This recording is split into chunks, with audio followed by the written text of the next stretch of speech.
Welcome back to my YouTube channel.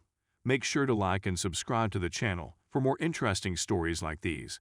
Now, let's get into today's story video. I still regret it. Even after 35 years, I still have mixed feelings about leaving. My motivation for posting this is unclear, but I feel the need to get it off my chest. I, 60, married my high school sweetheart when I was 18 years old. He was well-educated, bright, and charming, and the kind of guy who could hold a room's attention. He was incredibly outgoing. Despite the fact that I'm really timid, we were a great match. After 25 years together, we were the parents of 2 little children, and I was pleased with my life. Then my wife started a new career, and she was doing well, gaining promotions and staying on the job for extended periods of time. So you can see where this is going. By the way, you're completely wrong. I had a relationship with her. I was becoming more angry with her since she was out working late to provide for our children. She was not at home to make dinner, and I had never bothered to learn how to cook until this incident occurred. Because I didn't do it, the laundry would pile up for a few days, and I would be responsible for picking up the kids from school while she was away at work. Nevertheless, I never expressed my feelings, and every day when my wonderful wife returned home, I put on a brave front and pretended everything was okay, even though it clearly wasn't. I'm certain that if I'd spoken my feelings to her, she would have listened, but I didn't. In the course of a work function, I met a lady with whom I chatted on the phone for many weeks. Things quickly got inappropriate, and I did nothing to stop it.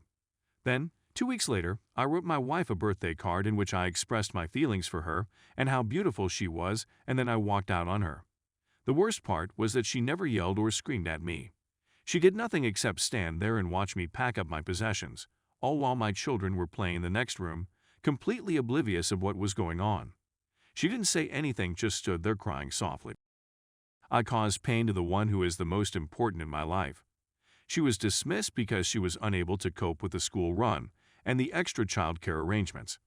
As a consequence, my alimony payments had to be increased, and I despised my ex-wife for making me do so. Looking back, I can't believe how self-centered I was. The woman who I had fooled and who is now responsible for raising my children on her own has requested extra monies in order to provide for them. I just saw them every other Saturday, and that was about it. My AP and I were estranged very soon. She didn't want anything to do with me, and she didn't want anything to do with me in particular when I was almost bankrupt due to alimony payments, which she took advantage of. In spite of the fact that she never expressed how much she was affected by my actions, I could hear her sobbing herself to sleep on the few occasions when I had to stay over with the kids for whatever reason. When I left, my wife was the one who eventually filed for divorce because every time she asked if I had hired an attorney, I replied, "I'm not ready." And she eventually filed because she said it was too painful. I spent years resenting my wife for stealing my money, when in reality, she had done nothing wrong, and I still loved her but was too proud to admit it. When I was unhappy, I would say things like, "I haven't loved you in a long time, but I have stayed for the children." And she would never say anything in response. That's something I'll never be able to forgive myself for ever again. She was adamant about making things work, and she fought for me every day for months, but I was indifferent in her efforts.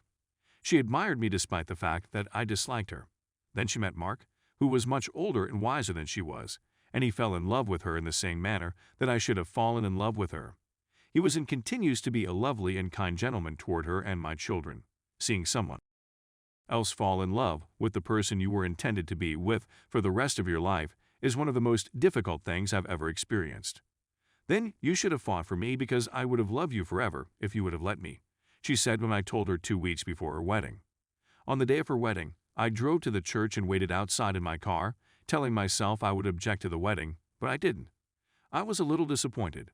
30 years have passed, and seeing that written in front of me now makes me feel just as bad as hearing it 30 years ago.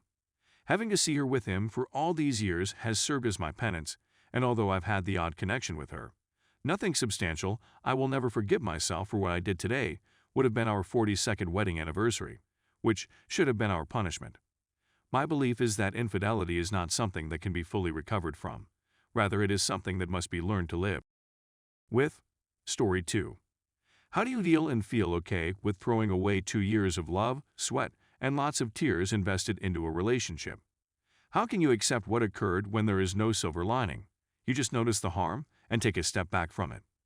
This relationship just served to damage you and put you back in life. All they did was steal from you, squander your time, degrade your self-esteem, take your money, and remove your hope and happiness. You get the impression that you have learned nothing significant or useful. You have conflicting emotions because, on the one hand, you still care for and love this person as you always have.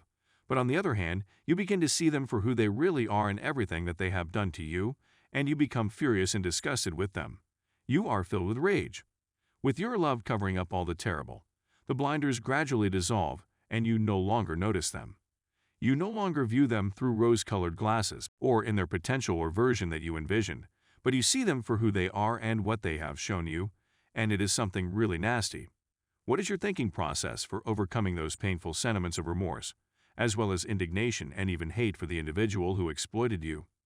Whether they cheated, led you on, feigned to desire a relationship to mind FK and put you through this hot and cold period before abandoning you like old hard cold McDonald's French fries for the birds to consume.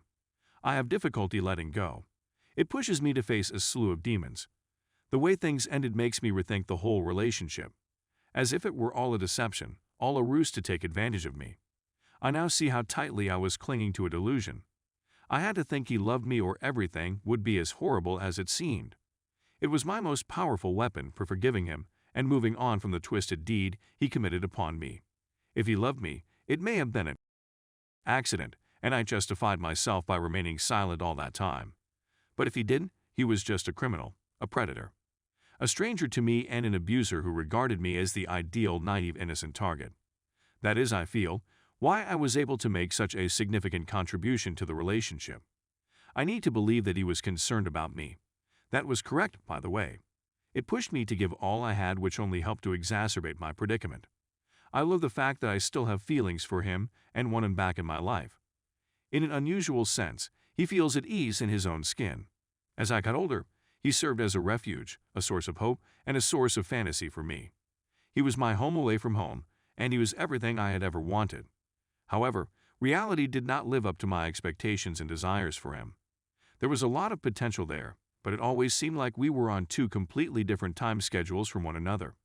Each of us is always accessible at two different times for the other. Although it is the same train ticket for the same location, the departure time is different. The difficulty was that I was willing to wait for him, but he wasn't willing to wait for me. It's tough to let go of someone when you've given so much of yourself to them. My rejection rate for legitimately good men was at an all-time high, and some of them were admittedly much better than him. The life, love, and vacations I'd given up for someone who has used me, cheated on me, humiliated and turned me into a shell of the person I used to be. Someone who wasn't even loyal to me or honest with me. I'm sick of it all. All I want is that it weren't true. It makes my heart ache. It was this man who set us up for failure, and despite my attempts to clean up his own mess, he just served to aggravate the situation. I loathe this individual and all they've done to me and put me through, as well as all of their lies and deceit.